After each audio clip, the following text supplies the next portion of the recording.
Welcome to English Reading for Learning. Old memories. A moral story: memories must be treasured. A man lived in his father's old house with his wife and his mother. He wanted a newer house, so he sold the old house to buy a new one. But his mother was sad. She wanted to live in the old house.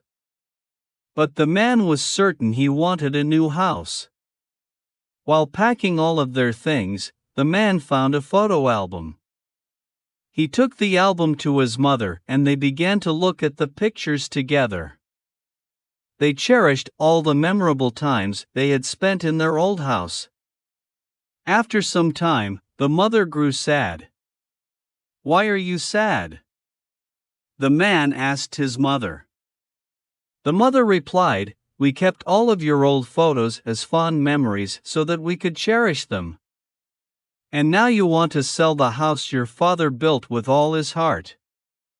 The man understood his mother's point and decided to remain in the old house.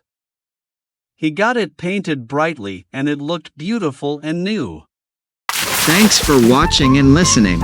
Please click like and subscribe for new and latest uploads.